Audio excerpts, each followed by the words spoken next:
ಅಕ್ರಮ ವಾಸದ ಬಗ್ಗೆ ವರದಿಯನ್ನು ನೀಡೋದಕ್ಕೆ ವಸತಿ ಇಲಾಖೆ ರೆಡಿಯಾಗಿದೆ ಅಂತೆ. ನಿನ್ನೆ ಜಮೀರ್ ಅಹಮದ್ ಖಾನ್ ಅವರೆಲ್ಲ ಭೇಟಿ ಕೊಟ್ಟಿದ್ರು. ಗುಡ್ ನ್ಯೂಸ್ ಸಿಗುವ ಭರವಸೆಯ ಮಾತುಗಳನ್ನು ಕೂಡ ಆಡಿದ್ರು. ಈ ವಸತಿ ಇಲಾಖೆಯಿಂದ ಸಿಎಂಗೆ ವರದಿ ಸಲ್ಲಿಕೆ ಆಗಿರುವಂಥದ್ದು. ಸ್ಥಳೀಯ ದಾಖಲಾತಿಯನ್ನು ಪರಿಶೀಲಿಸಿ ಬೇರೆ ಕಡೆ ಸೂರನ್ನು ಕಲ್ಪಿಸಿಕೊಡೋದಕ್ಕೆ ಪ್ಲಾನ್ ಆಗಿದೆ. ಎಷ್ಟು ಜನರಿಗೆ ಸೂರು, ಜಾತಿ, ಧರ್ಮದ ಲೀಸ್ಟ್ ಎಲ್ಲ ಕಲೆಕ್ಟ್ ಮಾಡುವಂತಹ ಪ್ರಯತ್ನ ಆಗಿದೆ. ಸ್ಥಳೀಯರಿಗಷ್ಟೇ ವಸತಿ ಸಿಗುತ್ತಾ, ಕೇರಳದವರಿಗೆ ಗೇಟ್ ಪಾಸನ್ನು ಕೊಡುತ್ತಾ ರಾಜ್ಯ ಸರ್ಕಾರ? ಅದು ಈಗಿರುವಂತಹ ಪ್ರಶ್ನೆ. ಸದ್ಯ ಇಕ್ಕಟ್ಟಿಗಂತೂ ಸಿಲ್ಕೊಂಡ್ಬಿಟ್ಟಿದೆ ರಾಜ್ಯ ಸರ್ಕಾರ.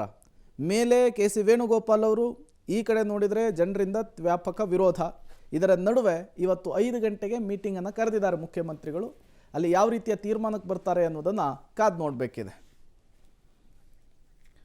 ಡೀಟೇಲ್ಸ್ ಕೊಡೋದಕ್ಕೆ ಶ್ರೀನಿವಾಸ್ ನೇರ ಸಂಪರ್ಕದಲ್ಲಿ ಜಾಯಿನ್ ಆಗಿದ್ದಾರೆ. ಶ್ರೀನಿವಾಸ್, ಸದ್ಯದ ಈ ಬೆಳವಣಿಗೆ ಅಂತೂ ರಾಜ್ಯ ಸರ್ಕಾರಕ್ಕೆ ಇಕ್ಕಟ್ಟನ್ನು ತಂದಿಟ್ಟಿರೋದ್ರಲ್ಲಿ, ಸೃಷ್ಟಿ ಮಾಡಿರೋದ್ರಲ್ಲಿ ಡೌಟ್ ಇಲ್ಲ. ಬಟ್ ಈಗಿರುವಂತಹ ಪ್ರಶ್ನೆ, ಈ ವಿಚಾರದಲ್ಲಿ ಸರ್ಕಾರ ನೆಕ್ಸ್ಟ್ ಸ್ಟೆಪ್ಪನ್ನು ಏನಿಡಬಹುದು ಅಂಥೇಳಿ. ಕೇವಲ ಕೇರಳದವರಿಗೆ ಅಷ್ಟೇನಾ, ಅಥವಾ ಈ ಅಲ್ಪಸಂಖ್ಯಾತರಿಗೆ ಅಷ್ಟೇ ಸೂರು ಸಿಗುವಂತಹ ಸಾಧ್ಯತೆ ಇದೆಯಾ, ಅಥವಾ ಯಾವ ರೀತಿಯ ಪ್ಲಾನ್ ಮಾಡ್ಕೊಳ್ಬಹುದು ಇಲ್ಲಿ ಅಂತ ಸರ್ಕಾರ? ಫೈನ್, ಮತ್ತೆ ಸಂಪರ್ಕ ಮಾಡ್ತೀವಿ.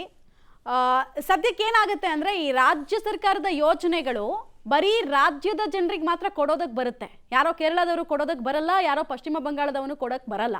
ಆಮೇಲೆ ದಾಖಲಾತಿಗಳ ಪರಿಶೀಲನೆ ಅಂತಿದ್ದಾರೆ ವಸತಿ ಇಲಾಖೆಯವರು. ಅದೇನು ದಾಖಲಾತಿಗಳ ಪರಿಶೀಲನೆ ಮಾಡ್ತಾರೆ? ಅವರೇ ಕೆಲವರು ನಮ್ಮ ಜೊತೆ ಮಾತಾಡ್ತಾ ಹೇಳಿದ್ದಾರೆ, ಅಲ್ಲಿರೋರೆ ನಮ್ಮ ಹತ್ರ ಆಧಾರ್ ಕಾರ್ಡ್ ಇದೆ, ವೋಟರ್ ID ಇದೆ ಅಂತ.